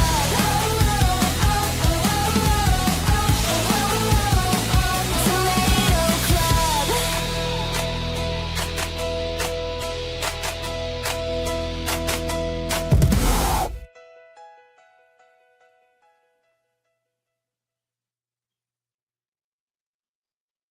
So if you haven't seen that before, there you go. That's the Tomato King intro video. So we won't be playing that after this segment. So let's get down to brass tacks here. Usually Cobb and I, we both kind of give a brief on this one. So with that being said, Cobb, give your brief on this matchup. And who do you have winning this one, buddy? Oh man, I hate being the first one to go. It's kind of fucked up. That's why I was hoping that you went in order last when this match was before. It's not my turn, is it? It's your turn. No. I meant like technically this game should have been the one we talked about before Stu and Hotch. I was just trying. I was making us go last. It should be the last one we talk about. The main event. All the other week matchups was the heavyweight championship fight. Everyone else is cruiserweights and stuff. Yeah, you wouldn't know it. Just reading the group chat that we were playing each other this week. There's been a lot of other conversations going on. But yeah, big week for both of us. I've been squeezing by despite just looking terrible, but I'm also, I'm not going to apologize for wins. I got last two years in a row, had some good squads that put up good points and didn't get the wins. And, I was watching as other bum teams were going off and are not going off getting wins. And now I like being one of them. So going matchup to matchup. I think this is going to be an interesting one because there's a lot of matchups that I'm like scratching my head on this week for my squad. I got Caleb Williams right now in the starter. I've been going between him and Daniel Jones. I kind of like the Monday night action. But so I think I'm rolling Caleb, but TBD on that. But going against Mahomes, we heard it from you how well Mahomes has been doing. A lot of people thought Mahomes was a bad keeper, that Mahomes' time was done as a top dog in fantasy with QB, but that has not been the case. And he's going against Detroit, and you got the Sunday night QB game, and I at the time being I have the Monday night QB game, which is why we're the primetime matchup. I think it's going to be a fun one to watch. But I'm going to go Mahomes here just for the known commodity. Have a lot more trust in that, and then also again the whole total points for KC and the Lions game. I think is leaning your way there. I do like Caleb this week against Washington. I think Caleb has a lot of good matchups coming. He had a stinker going into the bye against Vegas, but I think his floor with his rushing is a little higher than it had been. I think it's still kind of you kind of close your eyes when you roll him out there, but regardless, going to take Mahomes. Garrett Wilson against Wanderlei. tonight. Interesting matchup because Slayton, I don't think, is playing, and they need receivers. Philly's a stingy defense, but Garrett Wilson is going against Surtain, and he's been locking people down. So I don't know. The garbage time merchant in Fields and the Jets, I think I'm going to lean Wilson there just because, again, the garbage time. I am interested to see how Wan'Dale does, being like the only receiving option other than, I guess, Theo Johnson on the Giants. But I'll lean Wilson there, even though he's going against Surtain. I don't love that matchup. Ramondre Stevenson against Bijan. Give me Bijan, but man, Mondre has been better than anyone could have expected. Even though, I didn't think he was going to go away. A lot of people thought this was going to be Henderson's backfield, and you're not really. You're kind of, again, a guy. You're kind of closing your eyes hoping to get a touchdown, but this dude's fumbling every week, and they're still giving him touches. They're still giving him the goal line looks. Antonio Gibson's gone now, and we'll see if that leads to more Mondre time, more Henderson time. Right now, it's Vrabel, I think, said he wants to see Henderson get started on kick returns, which is hilarious. So of course going to go Bijan, but I do like Mondre. ZT was dogging you for having him as a starter, and he's been scoring more points than Travion Henderson. No one would have thought so coming into the season. So I like that start. DeGod versus Tyler Warren. This is a guy that just won't stop getting touchdowns. And if we had done tight ends by on average score, I think Goddard was probably a top 4, top 5, because he did miss a week. Yep. Yeah, I mean, he's getting touchdowns. That's like I think I'll lean Warren in this one just because I like Tyler Warren a lot. He's my guy. But I think this is closer than the projection. Like, projections have Goddard as a 7. I guess they're just accounting for the chance that he doesn't get a touchdown. But I think it's a pretty close one. I don't think this is like a defining matchup by any means for us. But I'll lean Warren there. Henry versus Waddle. Give me Waddle. Henry is just this. I traded for Henry too early. I think he got a 10 last week because he got that touchdown. I do like Henry later in the season, but I feel like the Ravens are just going to chalk this game up as a loss and go into the bye week and try and fix things. I think it's kind of messy. So give me Waddle. Only receiving options going against the Chargers. Looks great last week. Got a 19 last week. So give me Waddle there. Worthy against McConkey. I saw Worthy didn't practice today. He was a full practice participant yesterday. Today he was not. And the reason why I say that is because it was ankle and shoulders, what they listed it as. So my guess is maintenance. And we have a Sunday night game. That's what I would imagine too. McConkey finally had a good week. He got a 13 last week, and that's with the touchdown. So give me Worthy in that until I see that. Until I see what I want to see. I think McConkey's targets are there. I think he's a really good receiver, but there's just too many mouths to feed. I do think Herbert's going to have to pass more now that Hampton's down and they've had some O-line issues. But it's just, I'm not like Worthy looks great between him and Thornton, key receivers. And this, again, Rashee Rice coming back. We'll see how Worthy can do once Rashee Rice is back. But I like him this week against Detroit. And you got that stack, which, getting that stack watching Sunday night is going to be one of those we're both on the edge of our seats for. So I can already see the chat blowing up if Worthy gets a touchdown. Pollard against Ridley. I love that matchup in just a gross way because we're both just hoping for the volume. Vegas' defense is not great. Pollard, I think, has been looking really good despite the Titans line looking terrible.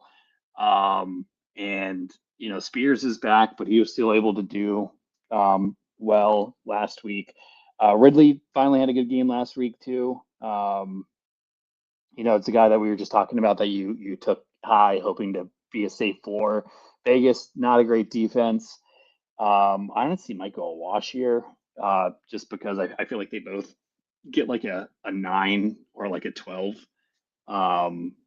So yeah, I'll go a wash there. I also want to highlight that I have a another new kicker. I had my kicker get hurt last week, and then the kicker I picked up, McManus. Yeah, I think Spears is playing this week. He played last week. Jack just asked in the chat. And they're probably going to keep ramping him up. So that's kind of where I'm like, is Pollard's time done? But again, Pollard's been playing well. So like, what does that mean in Titans offense? Not much. But I think similar like with Ridley. I think Ridley's ceiling is a lot higher. But I kind of have that at a wash right now. But I also wanted the kicker, just back to that, I picked up McManus, and then he hit his quad. And they said they're really worried about that. So I had to drop him and pick up another kicker. So getting the injury bug at kicker position is not feeling very good. Yeah, I don't know. Do I have to give my projection first for you? It's kind of fucked up, man. Yeah, it's a close one, 115 to 110. I would like my team a lot more, but my matchups this week are just really gross. Like Henry against the Rams, Garrett Wilson going against Surtain and the Denver defense. Man, I think it's gonna be, and like my team got like 8 touchdowns last week and only got a 116. That's fucking awful.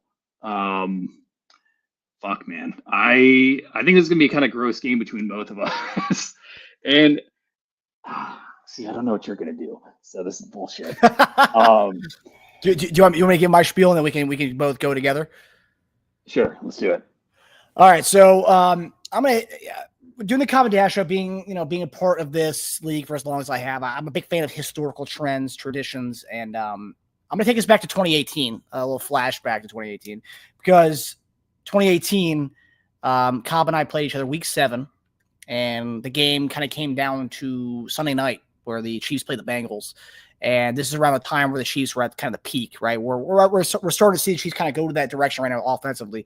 And the Chiefs play the Bengals on Sunday Night Football, and the Chiefs are playing the Detroit Lions on Sunday Night Football. It's the highest scoring total points of the weekend, this Detroit Lions and Chiefs game.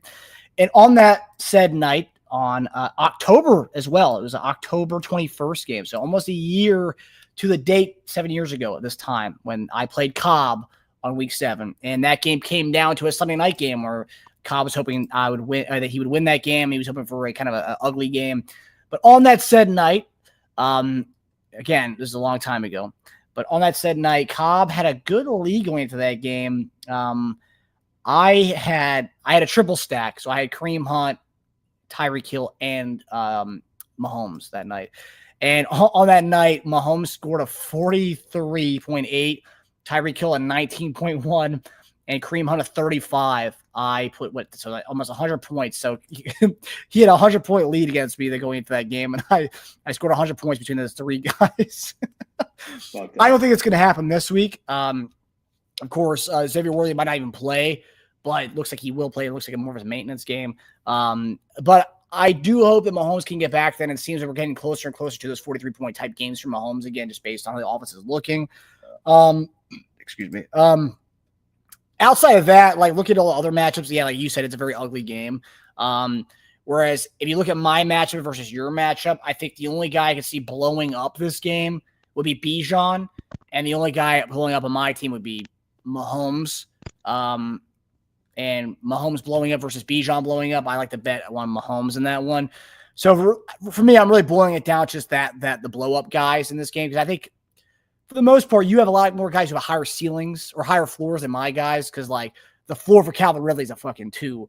The floor for Derrick Henry is like a 7 to 10. So you actually mount those up more. The floor for Ramaja versus Tony Pollard, the floor for Ramaja is like a 3. The floor for Tony Pollard is like a 10. So like you have more high floor guys than I do. That being said, like you go Wan'Dale Robinson, there's no other guys. Like Darius Slayton's gone, Neighbors is gone. He should have a solid game as far as receptions wise. I'm not expecting him to have a blow up game. Fucking Wan'Dale Robinson.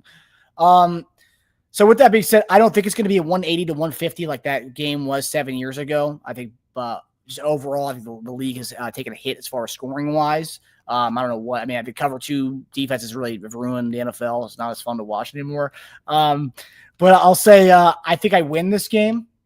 I think Mahomes Sunday night is going to be the throwback. That's why I wanted to go back to that game, because I think I will be down, and I think going into that Sunday night game, I will take the lead with Mahomes, Worthy, and Nick Bolton. I have a few guys Sunday night in that game. You have I was Yeah, just Jack- looking at our primetime matchups. We have a lot in the Thursday, the Sunday night, and the Monday night game. Yeah, we kind of take over the primetime games. It's just like we do. We love primetime. We love being in the spotlight, don't we?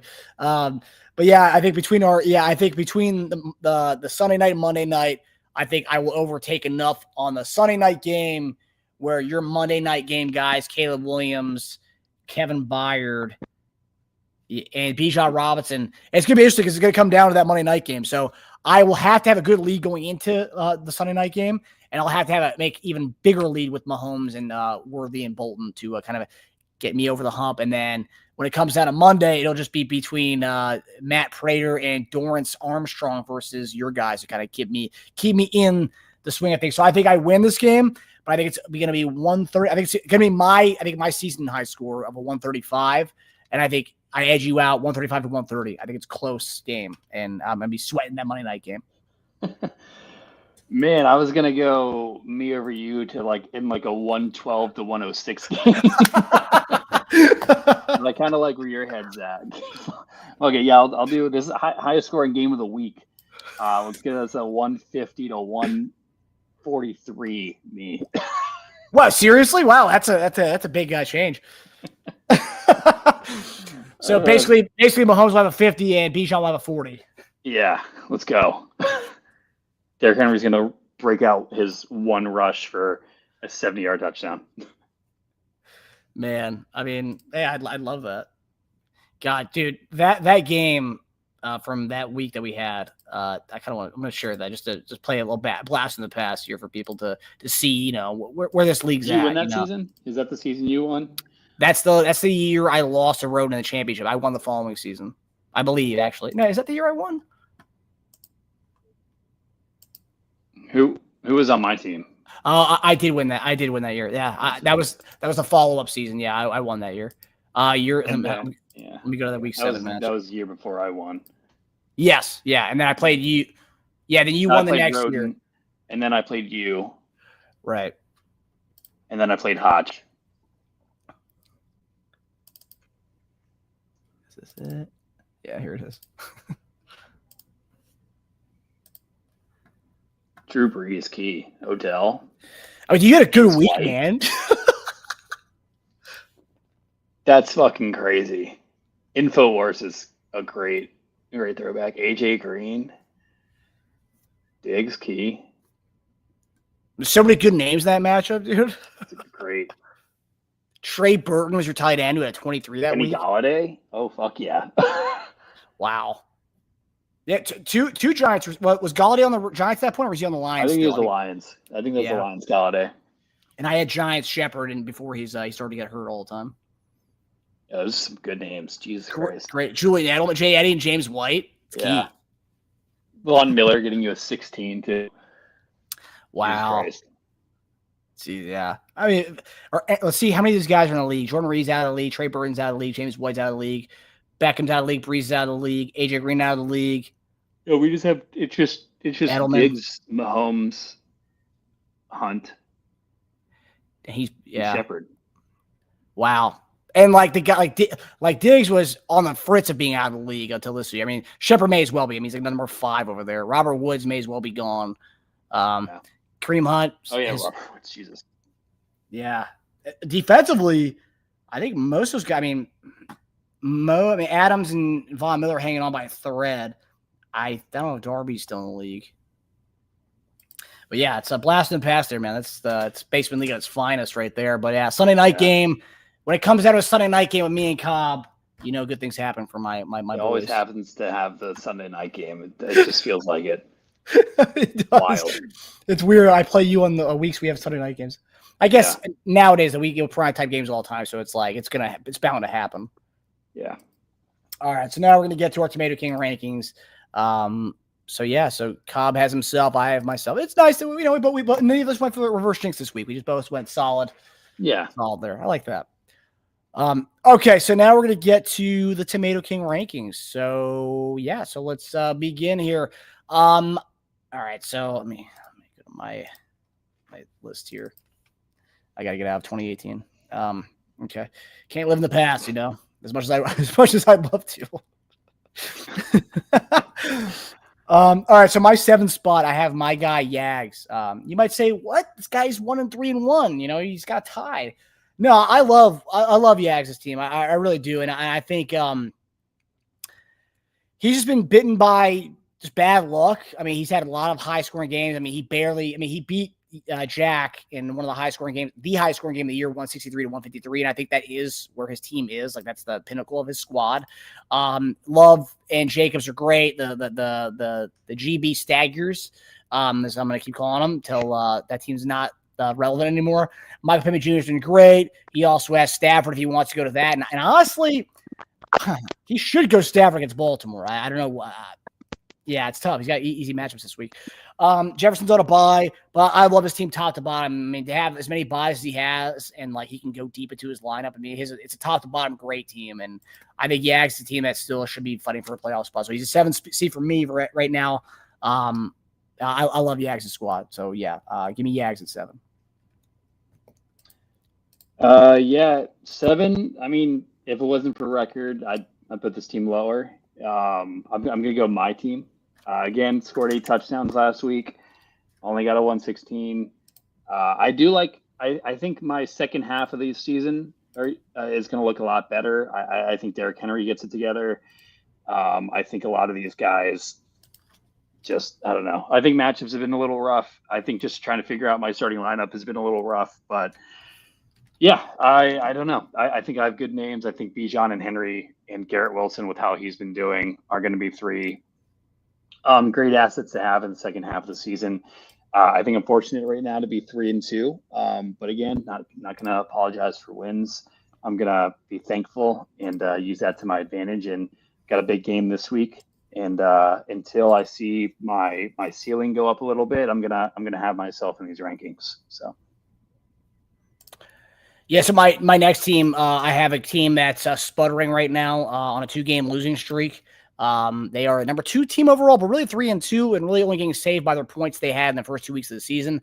It's ZT. He's relying on a part-time running back share with Cam Scatterbo in his lineup. He thought Woody Marks was going to be a guy, another guy who's in a share. He thought Jalen Warren was a guy, and now he's in a timeshare too. So ZT, we're starting to see ripples in his squad. A 2-game losing streak, you know, it's very indicative of where his team's right now. Trevor Lawrence is a starting quarterback. Ted McMillan is a single digit merchant, I call him. Tucker Kraft, we'll see. But yeah, ZT's team is not where you want to be. You don't want to be trodden into it's a scary territory with your quarterback situation with Trevor Lawrence and CJ Stroud, and who knows how long Lamar Jackson will be out. But this is a team that could be 10 or 11 by this time next week. Yeah, no, I think that's totally fair. I think I'm giving ZT one more week before I drag him down here. I get it, but for now I'm leaving him out. I think this one's tough. I'm between a few teams here. I think my 8th spot I'm gonna have Tasia. I think he has he has a shot to take ZT down, and he would drag ZT into the tomato rankings most likely, and he might get out of them. And this is all before Rashee Rice comes back. And just looking at his lineup once Rashee Rice comes back, obviously, like his quarterback situation's fine. Fields is a better fantasy quarterback than he is real life. I think that's kind of helping. But I really like Tasia's ceiling with Sutton being the number 1 option. Breece Hall's looking great. Kenneth Walker, if he still looks great, but Charbs is there. But hopefully he keeps playing like he is. And, you know, Seattle doesn't really give Seattle reasons to not play him more.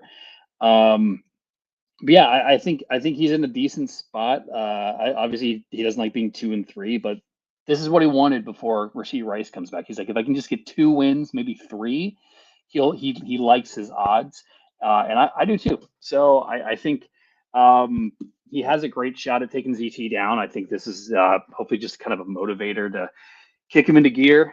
But for now, just being 2 and 3 has low points for. I'm gonna keep him at 8, but I do think he's trending in the right direction.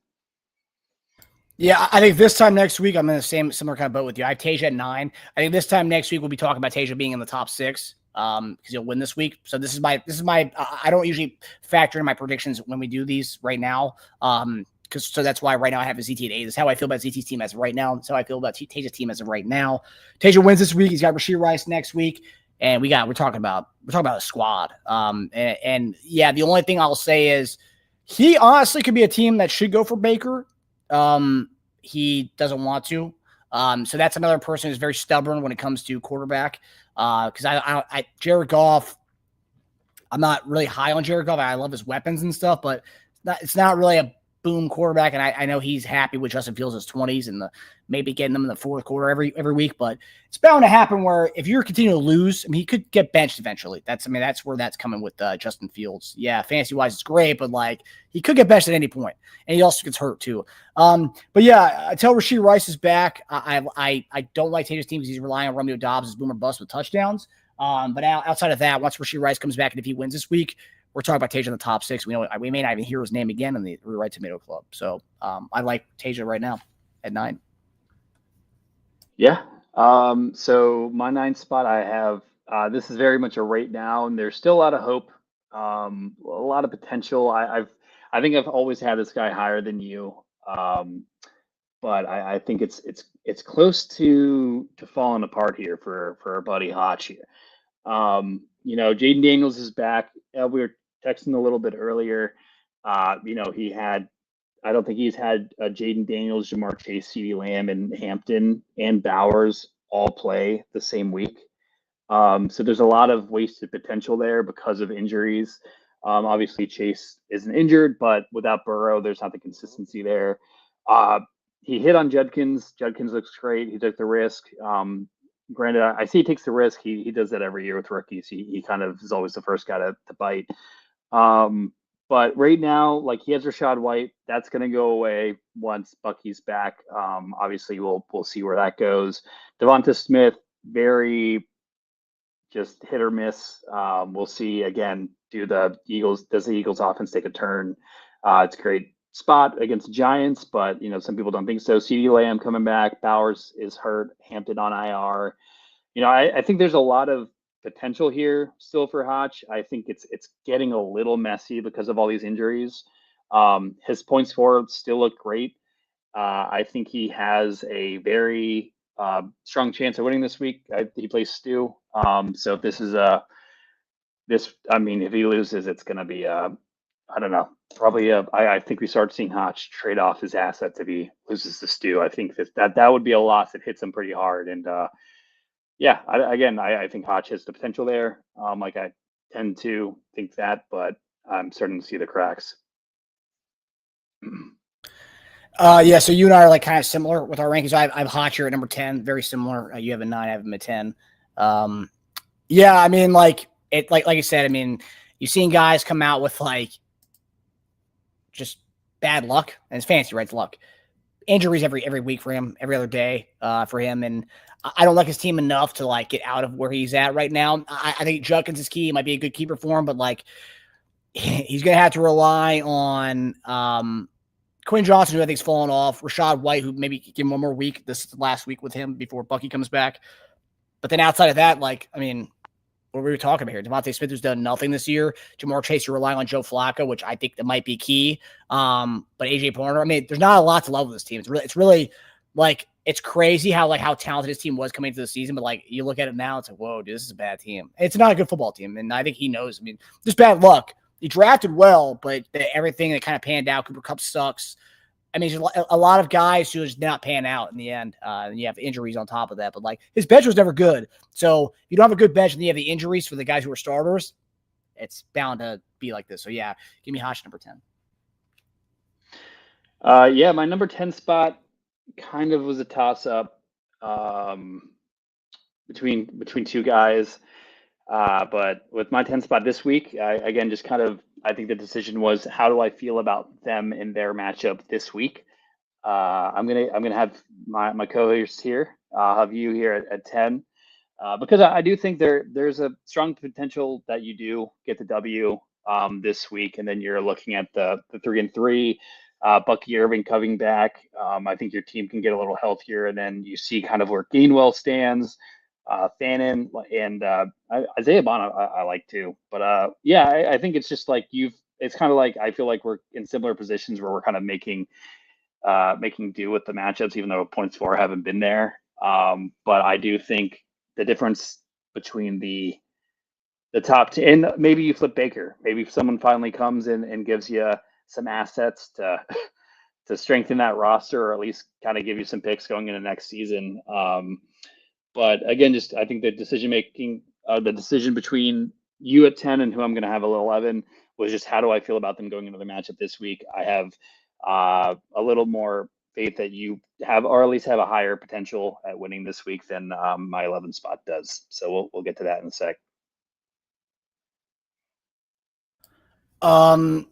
Yeah, so I think we're very similar. 11, or yeah, so my 11 I have myself. So I'm slightly below yours, I think. So you have Hodge, so you have me at 10. It's okay. So I know you're ahead with your 11 and 12. Yeah, so I have myself at 11. Again, we didn't think my team was going to be good this year. I mean, I was hopeful that maybe I could hit on some of these picks, but I mean, really not hitting. A lot of these guys are not hitting. It didn't help. And then Bucky being hurt. I mean, luckily I sniped some key guys in this draft, and Ramondre, like, I don't know how he's hanging on. I mean, you said he was going to be the guy, even when I was down. Really, he was like, yeah, he'll be around longer than you think. And I'm like, okay, well, let's see. And he has been. And I saw a video the other day of like Vrabel talking about like why he continues to go with Ramondre. He said, I don't listen to the other bullshit out there from people and what they can say what they want. He goes, it's not just Ramondre fumbling, it's the offensive line allowing him to get tackled like that. Like, it's like crazy because you would think a guy who came from the Belichick way would be like more like no nonsense, but he's a big Ramondre guy, and you gotta love that. And for me, I love that. And hearing him say Henderson's gonna be the kick return there this week tells me it's more Ramondre. So I think there's still hope for me, like, to at least make a playoff spot or at least get into like the 8 spot. Because the one thing about Tomato King is like you don't want to tank and you don't want to be around there because like I don't want to be anywhere near this. So I'd rather be a team right outside the playoffs, and I think that's where I'm headed. So, but right now, I have myself at 11 because my team is not good. I need to start winning, and scoring 120 last week was nice. It puts me, makes me feel better about barely scoring over 100. But I'm happy. I think I'm trending in the right direction. Hopefully, I can get out for one win before Bucky comes back because I really need that. Yeah, I think just missing on the Ridley pick and then Bucky getting hurt were the two kind of major daggers. Yeah, but my 11 spot. This is a guy I really like the team, but this ranking is a right now ranking. It's who do I think is going to have a good chance to also, or a better chance of winning this week. And unfortunately, Yags is going against our 1 seed in Roden. And I don't like the chances there at the moment. Pearsall might not. He worked on the side today at practice. That was the latest report. So I don't really know how much he's going to play. And then like, I like the Love and Jacobs matchup on paper, but it's one of those things where if a team's in control, like it probably caps their output a little bit. And then he's starting like a Shaheed. He's starting a Godwin who also might not play. So he'd have to put in a Demont. He'd have to put in a Metcalf. And like, unfortunately, I think he has a good team. I just think, I've seen this before where I've liked my teams in the past and I just have had unfortunate matchups. And I think that is going to happen again. It's going to be another week of an unfortunate matchup for Yags. And that's just kind of why I'm going to keep him at 11. Unfortunately, he got that tie last week. Team looked great. Unfortunately, it was exactly the performance that another team put up. So, Yags, I'm keeping you at 11, but I hope I don't take any pride in doing so, man. Even though I'm smirking a little bit now. Yeah, I think you and I are going to be similar with where we have it from last week. I have Stu at 12. I mean, it doesn't take me. I'm not happy putting him here, but he's got to be here. I mean, his team's not good, and I don't think he cares that his team's not good. And you're led by Bo Nix, whose nickname is Bo Picks. Whenever you're led by a guy named by Bo Picks and you kept him to, it's not good. And he's the lowest scorer in the league. Actually, I think you're the lowest scorer in the league. Yeah. Holy shit, dude. Jesus. Oh my God. I didn't even know. I know. Yeah, but even with that, it doesn't matter. Like he's got an average age of 35 on his team, and I'm exaggerating here, but like Keenan Allen, Stephon Diggs, yeah, I mean Terry McLaurin might play this week, so I mean he should definitely put him in his lineup, but I'm not controlling his team. I don't like his team at all. It's just not a good team, not exciting. There's nothing about that gives me like, oh, it's not bad. I mean, there's key guys, but we say key is a joke. But yeah, I still 12, and I don't really have too much to say. I don't want to bury the guy, but yeah, hey, again, we'll see you in 10 years, buddy.